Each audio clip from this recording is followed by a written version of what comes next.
Hi students, इस lecture में मैं आप लोगों को रॉल्स लॉ के दोनों सेक्शन न्यूमेरिकल्स प्रैक्टिस करवा रहा हूं। आप लोगों ने कमेंट में लिखा भी है कि कुछ और क्वेश्चंस प्रैक्टिस करवा दीजिए, तो मैंने ये एक सेपरेट लेक्चर सिर्फ रॉल्स लॉ के क्वेश्चन पे लेके आया। रॉल्स लॉ जो कि आपको दो सेक्शन में पढ़ाया हुआ है। एक सेक्शन है सॉल्यूट सॉल्वेंट सिस्टम, जिसमें आपने पढ़ा था relative lowering vapour pressure is equal to mole fraction of solute.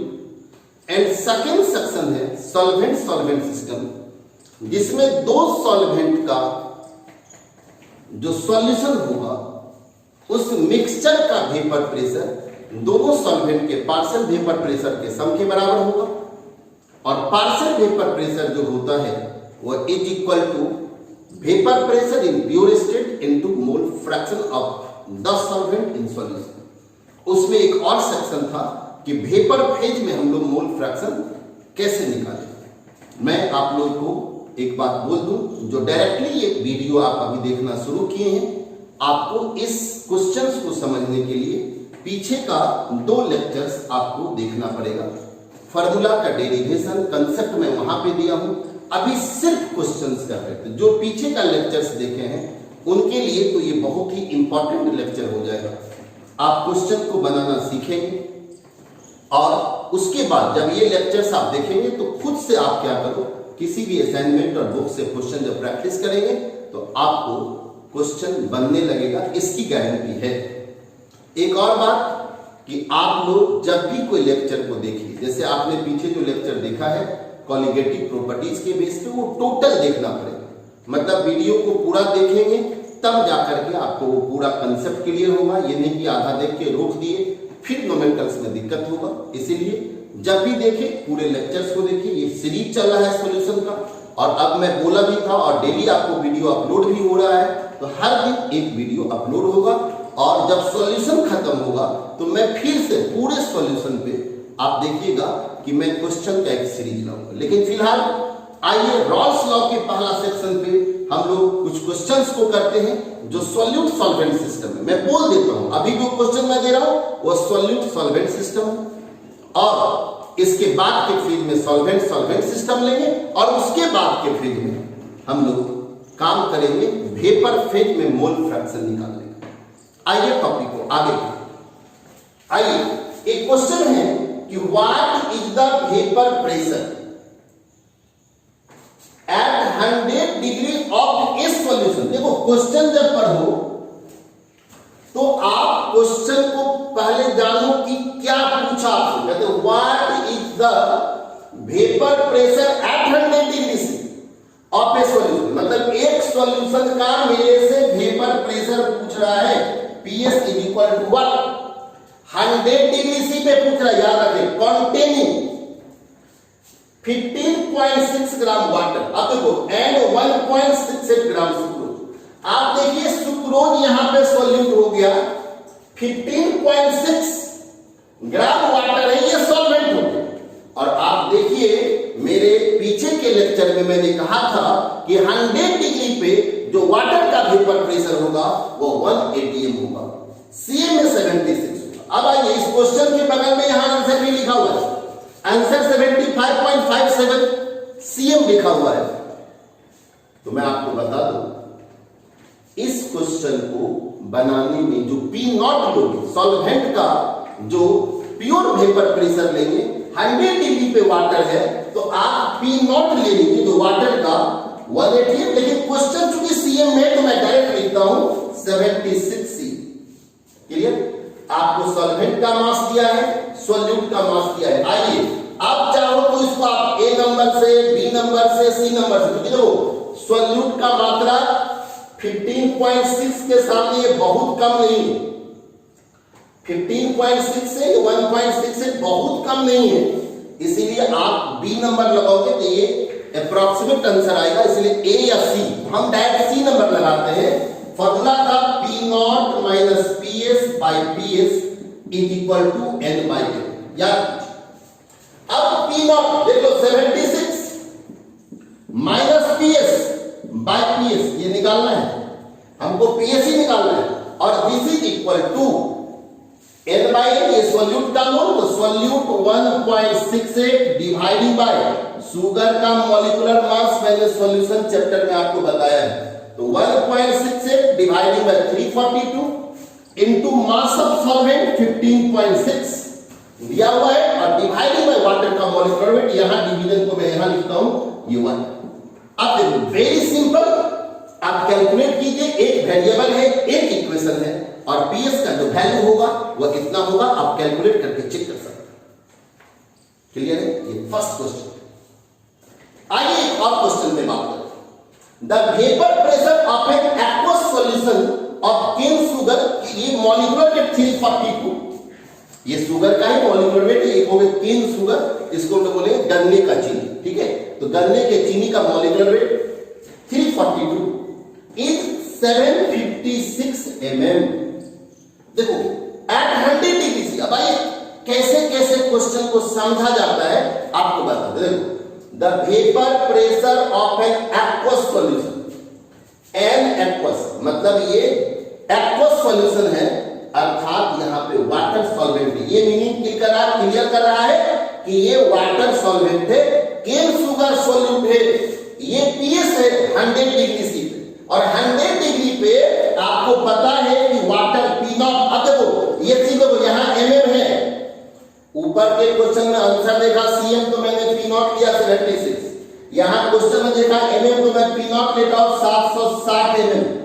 This is P not, vapour pressure of water, water का वेपर प्रेशर कहां पे 100 डिग्री पे, पीएस का वैल्यू आपको दिया हुआ है, पीएस इक्वल टू 756 एमएम।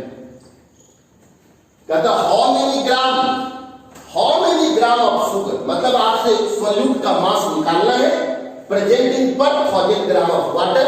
आप यहां पे फिर से सी नंबर फॉर्मूला लगा दो, तो C number formula P naught minus PS by PS is equal to N by. अब आइए यहां पर और कुछ काम करके दिखाता हूं। पी नॉट का वैल्यू 760 माइनस 756 बाय पीएस ले रहा हूं 756 इज इक्वल टू एन, आपको एन में एक्स निकालना है, तो एक्स बाय 342 1000 ग्राम वाटर पर 1000, तो 1000 और वाटर का मॉलिक्यूलर वेट है। आप देखो सब कुछ आपको पता है, एक वेरिएबल है, आप कैलकुलेट करेंगे ये वैल्यू आपको देगा। क्लियर? मैं एक बार थोड़ा सा एक बात बोल देना चाहता हूं, जो स्टूडेंट हो सके पहली बार ये वीडियो देख रहे हैं, आपको लगेगा ये फॉर्मूला कहां से आया, तो मैंने बताया था, आप मेरे पिछला लेक्चर को देखिए कि ये P naught minus PS by P naught minus PS by P naught equal to N by N plus N, के बदले इतना लिखा हो ताकि कैलकुलेशन इजी हो जाए।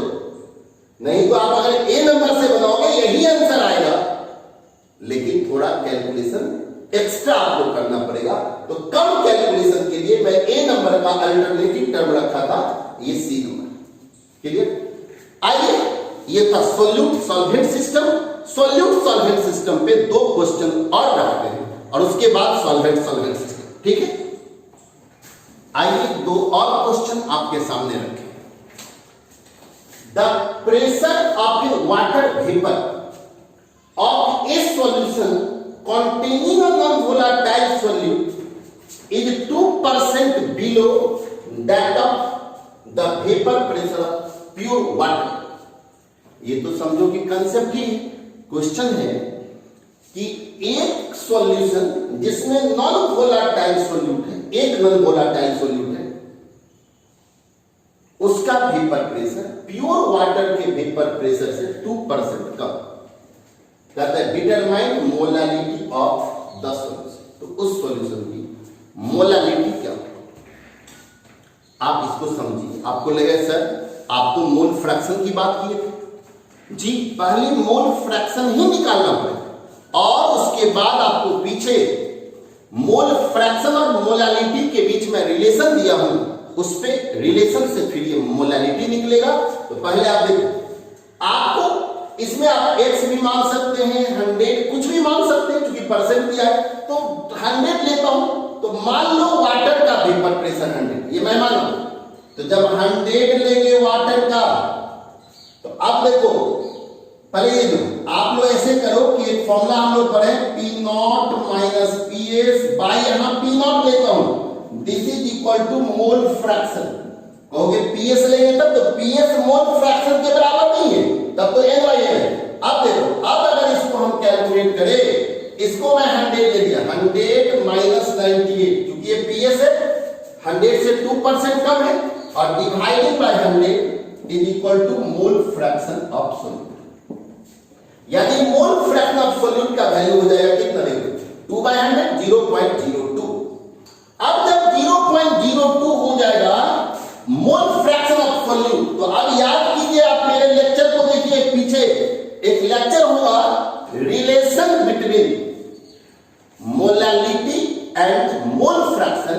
ये मोलालिटी है, दिस इज इक्वल टू होगा 1000 into mole fraction of solute. तो सॉल्यूट का mole fraction 0.02 divided by mole fraction of solvent, तो 1 माइनस 0.0, क्लियर, और into 1000 into mole fraction of solute by mole fraction of solvent into W2, और W2 मतलब water का molecular weight.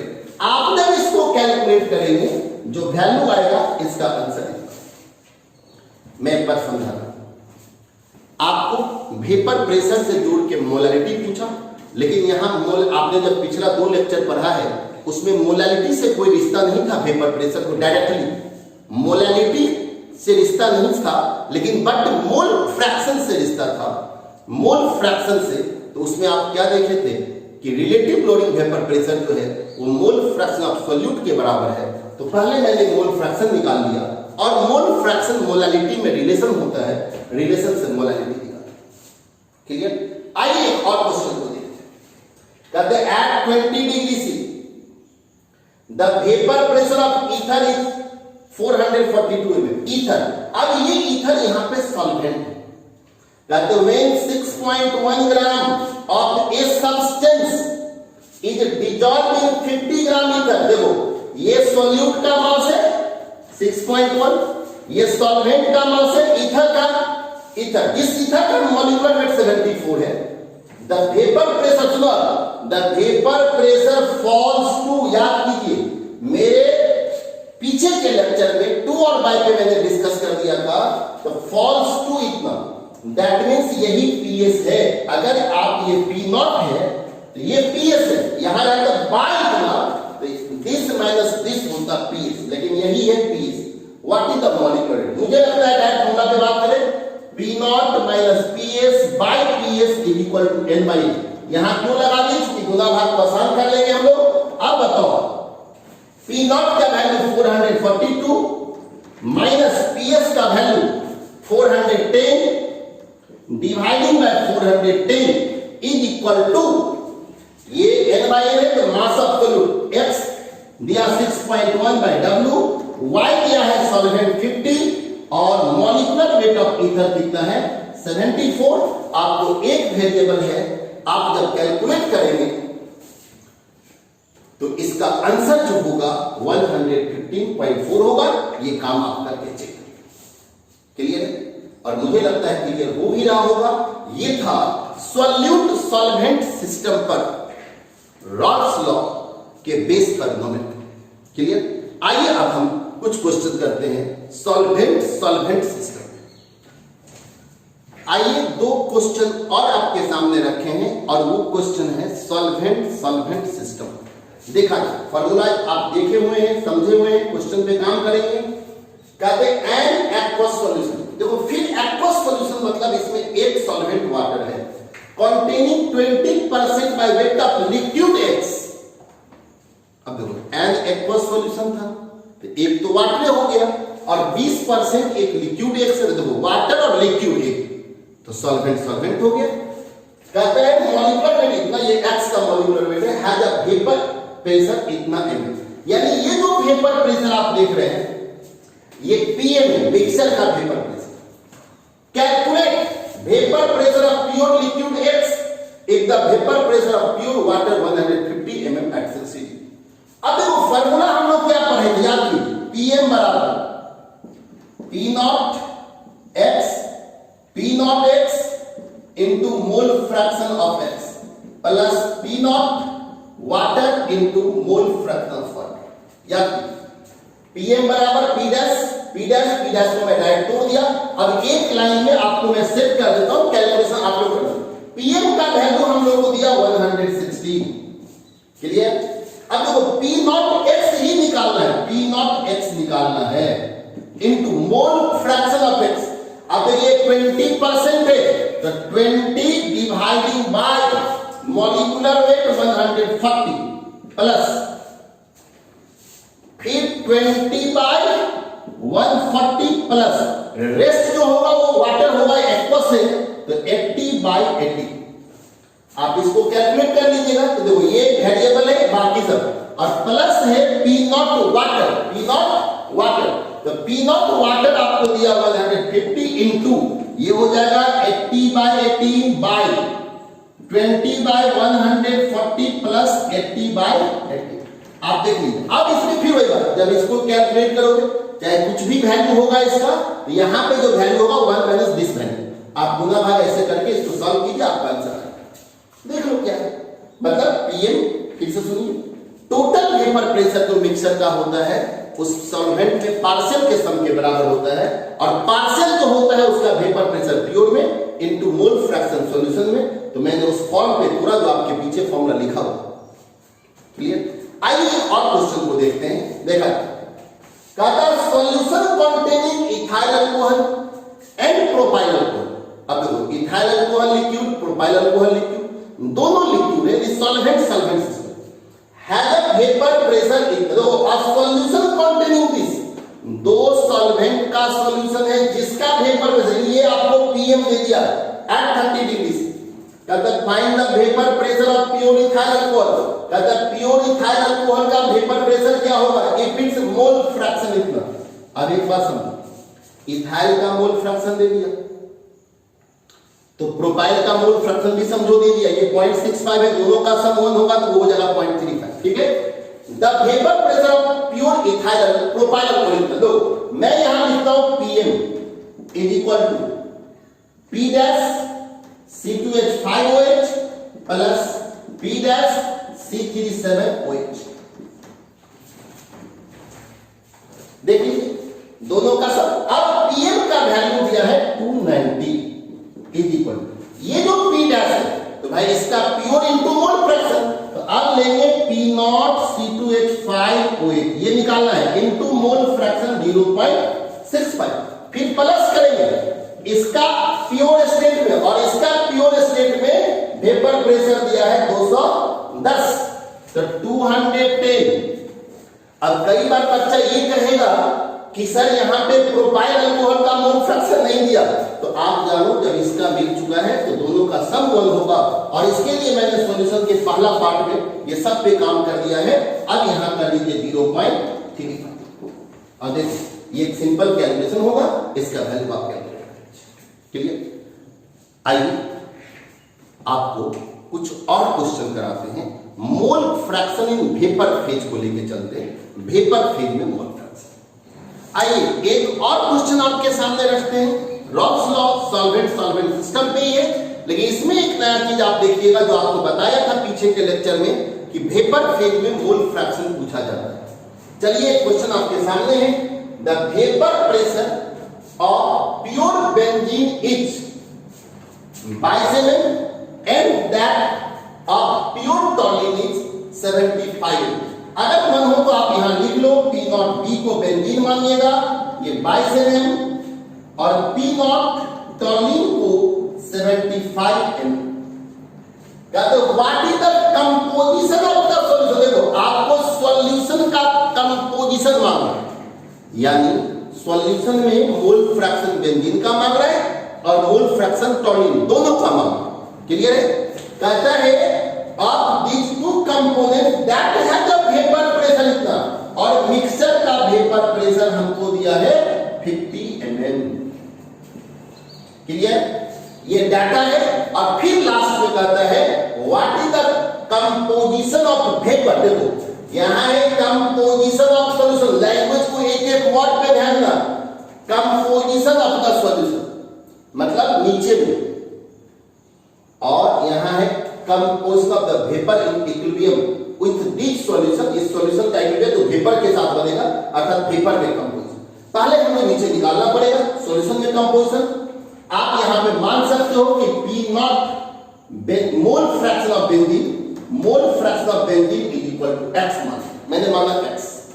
अब right लिखता हूं तो पीएम का फार्मूला आपको पता है 50 is equal PM is equal इसका पार्शियल हो जाएगा इसका अपना इनटू एक्स, क्लियर है, और प्लस इसका पार्शियल, तो इसका पार्शियल होगा 75 इनटू 1 माइनस एक्स, क्योंकि दोनों के मोल फ्रैक्शन का सम है। जब यहां पे आप x निकालोगे ये आएगा 0.47, यानी मुझे मोल फ्रैक्शन ऑफ बेंजीन निकल गया 0.47 और मोल फ्रैक्शन ऑफ टॉल्यून निकलेगा 0.53, क्योंकि दोनों का सम कितना आप चेक कर सकते। अब मुझे मोल फ्रैक्शन डैश निकालना, तो आप यहां देखो मोल फ्रैक्शन डैश बेंजीन, तो आप देखिए बेंजीन का मोल फ्रैक्शन डैश मतलब बेंजीन का पी नॉट आपको दिया 22, याद कीजिए फॉर्मूला, इनटू नीचे में मोल फ्रैक्शन निकल चुका है 0.47 डिवाइडिंग बाय टोटल प्रेशर, और टोटल प्रेशर दे दिया है 50। आप चेक कर लीजिए जाएगा, फिर मोल फ्रैक्शन डैश टॉल्यून का लोगे तो टॉल्यून का अपना है 75, तो 75 इसका मोल फ्रैक्शन 0.53 और डिवाइडिंग बाय 50। आपको याद होगा कल मैंने बताया था वेपर फेज में मोल फ्रैक्शन जो होता है उसका प्योर स्टेट में वेपर प्रेशर इनटू सॉल्यूशन में mole fraction divided by total pressure of solution. मुझे लगता है अब ये क्लियर हो गया होगा, लेकिन एक क्वेश्चन और मैं लेता हूं जिसमें सब कुछ रहे, और उसके बाद आपको अगला लेक्चर जो होगा वो इससे अब आगे बढ़े। रॉल्स लॉ पे मैंने आपको solute solvent system, solvent solvent system, उसमें भी कुछ क्वेश्चन कराया, और ये लेक्चर सेपरेट न्यूमेरिकल्स पे दिया हूं। आगे हम लोग थ्योरी को आगे बढ़ा देंगे, लेकिन फिलहाल एक और क्वेश्चन आपके सामने रखें। आइए एक और क्वेश्चन आपके सामने रखे हैं, उसको हम लोग सॉल्व करेंगे। क्वेश्चन क्या है कि what are partial and total vapour pressure at 25 degree. देखो what are partial and total vapour pressure at 25 degree above the solution having equal number of molecules benzene and toluene. मैंने कल यानी पिछले lecture के discussion में कहा था यदि क्वेश्चन में मॉलिक्यूल्स बराबर दे तो इसका मतलब दोनों का मोल बराबर, और जब दोनों का मोल बराबर तो दोनों का मोल फ्रैक्शन भी क्या होगा इक्वल होगा। यानी दोनों का मोल फ्रैक्शन इक्वल होगा तो 0.55 होगा, ये देखिए 2 हो जाएगा क्योंकि सम भी दोनों का 1 है, तो 0.5 the vapour pressure of benzene and टॉल्यून at this temperature at this and this. देखो ये बेंजीन का है और ये टॉल्यून का है। कहते what are the composition of vapour in equilibrium with benzene toluene, मतलब ऊपर चलो सबसे पहले हमसे पार्शियल निकालें, तो लिख मैं partial vapour pressure B for benzene, और बेंजीन का अपना पी नॉट किया है 95.1 इनटू 0.5 m, क्लियर। अब ये हो गया एक आंसर आपका, कर लो कैलकुलेट। पी डैश टॉल्यून, तो टॉल्यून का पी डैश, तो भाई टॉल्यून का अपना पी नॉट किया है 28.4 और इनका भी मोल फ्रैक्शन 0.5 है, हो गया। अब निकालिए पी टोटल पीएम, तो पीएम तो आप पर पी डैश ये दोनों कैलकुलेट कर लेंगे, अपने आप आपका आंसर आ जाएगा। अब देखो ये आंसर इसका है, ये आंसर इसका होगा, दोनों को जोड़ेंगे ये आएगा। लेकिन अगर मान हो तो आप लिख देना P dash benzene plus P dash टॉल्यून, और दोनों ये निकाले हुए हैं, यानी पीएम बराबर आप निकाल दोगे 95.1 इंटू 0.5 प्लस 28.4 इंटू 0.5, आप जोड़ लीजिए। अब कहता है कितना हो गया। अब देखो what is the composition of the vapour, vapour का कंपोजिशन मतलब ऊपर में इन इक्विलिब्रियम विद बेंजीन टॉल्यून। डेफिनेशन को गौर कीजिएगा वेपर प्रेशर का, तो मैं बार बार बोला था कि जब वेपर और सॉल्वेंट इक्विलिब्रियम एस्टैब्लिश कर ले तभी डायनामिक इक्विलिब्रियम का बात होता है। अब आइए, तो वेपर का कम से यानी मोल फ्रैक्शन मुझे वेपर फेज में निकालना है। तो mole fraction dash benzene, formula इससे पहले के क्वेश्चन में, पीछे के लेक्चर को देखो। इसका बेंजीन का पी नॉट लेंगे, तो बेंजीन का पी नॉट दिया है 95.1 इंटू बेंजीन का मोल फ्रैक्शन 0.5 और डिवाइडेड बाय टोटल, टोटल आप यहां जोड़ेंगे यही आएगा 61.8। फिर मोल फ्रैक्शन डैश टोल्यूम का निकालोगे तो भाई इसका अपना 28.4 into mole fraction divided by total 61.8। जब ये कैलकुलेट करेंगे तो ये आपका आंसर आएगा, आप चेक कर सकते हैं। दोस्त एक बात मैं आपसे भी शेयर करना चाहूंगा, आप जो क्वेश्चन देख रहे हैं ये लेंथ आज के लिए न ये IIT एडवांस का लेवल है, न नीट का लेवल है, न जेईई मेन का लेवल। जब एडवांस का ही नहीं हुआ तो फिर कहां का हो, आपके +2 का भी। लेकिन मेरा अपना एनालिसिस है साइंस का और खास के क्वेश्चंस का, कि जब आप बड़ा बड़ा क्वेश्चंस करने लगते हैं आपसे छोटा छोटा क्वेश्चन बनने लगता है। ये मेरा अपना थॉट्स है कि मैं आपको बड़े क्वेश्चंस को सामने रख के प्रैक्टिस करवाऊंगा, जिससे कि आपसे छोटा क्वेश्चन बनाने की एबिलिटी आप में डेवलप हो। अगर मैं सिर्फ छोटा छोटा कराऊं तो आप उस क्वेश्चन को समझ लेंगे और आप में वो एबिलिटी नहीं आएगा कि फिर उसी तरह का काम करो। मतलब एक लॉजिकल बात, जिस दिन आप बड़ा बड़ा काम को देखते हुए बड़े काम को करते हुए, तो छोटा काम आपको करने का अंदर से जोश बढ़ता है। तो जब इस क्वेश्चन को मैं बनाया, इससे पहले जितना भी क्वेश्चन आपको बनाया सब सब्जेक्टिव टाइप था, और इस तरह का क्वेश्चन अभी नॉर्मली पैटर्न में नहीं है। एक ही क्वेश्चन देखो ना कि आप एक क्वेश्चन में देखिए कि 1 2 3 4 5 आंसर निकाल। अभी आपसे जो भी पूछा जाता है एक क्वेश्चन में एक आंसर पूछता है, क्लियर?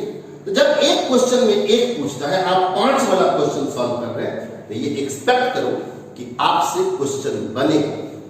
आप इतना करने के बाद यदि रॉल्स लॉ के किसी असाइनमेंट का ऑब्जेक्टिव बनाएंगे तो मुझे उम्मीद है कि आपसे सॉल्व होगा। लेकिन इसके बाद भी बोल रहा हूं, अगर किसी क्वेश्चन में आपको डॉट्स लगे, आप कमेंट बॉक्स में जाकर क्वेश्चन अपना मोबाइल नंबर छोड़ दीजिएगा, व्हाट्सएप जिस पे हो, और हम लोग यहां से सॉल्व करके उसको क्या करेंगे आपको बता देंगे, ठीक है? इस लेक्चर में इतना ही। डॉट्स लॉ पे मैंने क्वेश्चन करा दिया, आगे टॉपिक को हम लोग आगे बढ़ाएंगे। और पुनः बोलता हूं कि प्रतिदिन आपको एक लेक्चर सॉल्यूशन का जाते जाएगा, और इस लेक्चर में इतना ही।